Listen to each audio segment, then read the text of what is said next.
여러분, 한국과 중동의 관계 하면 딱 떠오르는 게 있죠? 아마 대부분 석유일 겁니다. 지난 수십 년간 정말 단순한 공식이었어요. 그런데 지금 그 공식이 완전히 새로 쓰여지고 있습니다. 오늘은 석유를 넘어서 인공지능, 방산, 또 원전으로까지 확장되는 한국과 중동의 새로운 파트너십에 대해 자세히 들여다보려고 합니다. 이게 단순히 돈을 버는 경제 협력을 넘어서요, 급변하는 세계 질서 속에서 양쪽 모두의 미래 생존이 걸린 아주 중대한 전략적 선택이거든요. 자, 그럼 그 역동적인 변화의 현장으로 같이 한번 들어가 볼까요? 자, 화면에 숫자 하나가 딱 떴습니다. 70%. 이게 과연 뭘 의미하는 숫자일까요? 이건 그냥 평범한 통계가 아닙니다. 지난 수십 년 동안 대한민국의 경제와 안보, 그 명운을 쥐고 있었던 아주 핵심적인 숫자라고 할 수 있죠. 네, 맞습니다. 70%는 바로 우리나라가 하루에 쓰는 석유 중에서 중동 지역에서 가져오는 비율입니다. 사실 우크라이나 전쟁 직후에는 이게 80%까지 치솟기도 했어요. 이 절대적인 에너지 의존도, 이게 바로 과거 한국과 중동 관계의 전부였고, 어떻게 보면 우리의 아킬레스건이기도 했죠. 그런데 말이죠, 전 세계가 친환경 에너지 시대로 넘어가면서 상황이 완전히 바뀌기 시작합니다. 석유 시대의 끝이 보이기 시작하자 중동 국가들은 석유 없는 미래라는 거대한 파도 앞에 서게 된 거예요. 말 그대로 생존을 건 대전환, 바로 그레이트 피봇이 시작된 겁니다.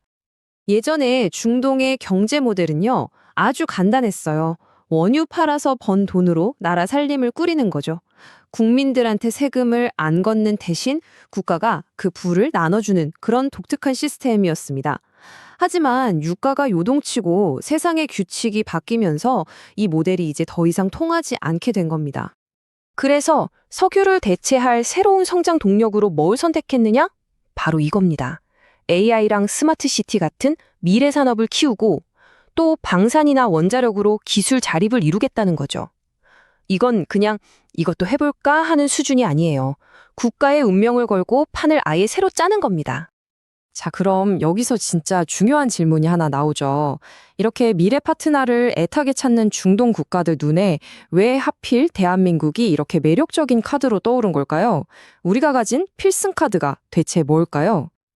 이게 정말 기가 막힌 게요. 마치 누가 짜놓은 각본처럼 중동이 지금 가장 원하는 것들과 우리나라가 가장 잘하는 것들이 정확하게 맞아 떨어집니다. 미래 기술, 방위산업, 원자력. 이보다 더 완벽한 조합이 있을까요? 이 표를 보시면 한국의 경쟁력이 한눈에 들어오는데요. 물론 가격 싸고 속도 빠른 거 중요하죠. 근데 진짜 게임 체인저, 그러니까 판을 바꾸는 결정적인 한 방은 따로 있습니다. 바로 기술 이전에 대한 태도예요. 서방 국가들은 기술을 그냥 파는데 그치지만 우리는 기술을 공유하면서 같이 크는 파트너가 되겠다고 나서는 거죠. 이 차이가 중동의 마음을 움직이는 결정적인 한 수가 되는 겁니다.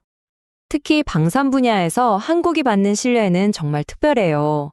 그 이유가 바로 이 역사적 배경에 있습니다. 우리가 만든 무기는요, 그냥 팔려고 만든 상품이 아니에요. 끊임없는 안보 위협 속에서 우리 생존을 위해 정말 절박하게 만든 거거든요. 이 생존의 절박함이 담겨 있다는 점이 다른 나라 무기랑은 비교할 수 없는 깊은 신뢰를 주는 거죠. 자, 최고의 제품도 있고 가격 경쟁력까지 갖췄습니다. 그럼 이제 계약서에 도장만 찍으면 끝일까요? 아, 천만에요.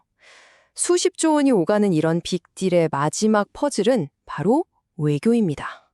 특히 중동에서는요, 누가 오느냐가 정말 중요합니다. 최고 결정권자의 역할이 절대적이라는 거죠. 총리가 방문하면 이미 얘기된 거 확인하고 오는 정도라면 대통령이 직접 뜨면요, 꽉 막혀있던 협상이 그냥 한 방에 뚫리고 심지어 테이블에 없던 새로운 산업, 이른바 플러스 알파까지 얹어서 가져오는 그런 드라마가 펼쳐지는 겁니다. 이 정상 간의 교감이 그 무엇보다 중요한 거죠. 그리고 외교에서 또 하나 정말 중요한 자세가 있어요. 바로 가르치려 들지 않는 태도입니다. 선생님이 아니라 파트너가 되는 거죠. 한국은 상대방의 문화나 시스템에 대해 왈가왈부하지 않고 그냥 묵묵히 실질적으로 필요한 걸 도와주는 조용한 파트너 역할을 하는 거예요. 이런 상호 존중의 자세에 중동 국가들이 마음을 여는 겁니다. 결국 지금 이 모든 상황을 한마디로 정리하면 거대한 배가 막 출항하는 것과 같아요. 중동의 어마어마한 자본이라는 배에 한국의 최첨단 기술이라는 강력한 엔진을 단 거죠. 그리고 이제 새로운 시대를 향해서 함께 닻을 올린 겁니다. 새로운 항해의 시작인 셈이죠. 중동과의 이 새로운 파트너십은 정말 빠르게 재편되는 세계 질서 속에서 대한민국이 찾아낸 아주 중요한 돌파구입니다. 자, 그렇다면 마지막 질문은 이겁니다. 이렇게 격변하는 세상의 파도 위에서 우리 대한민국이 다음으로 개척해야 할 새로운 항로는 과연 어디를 향해야 할까요?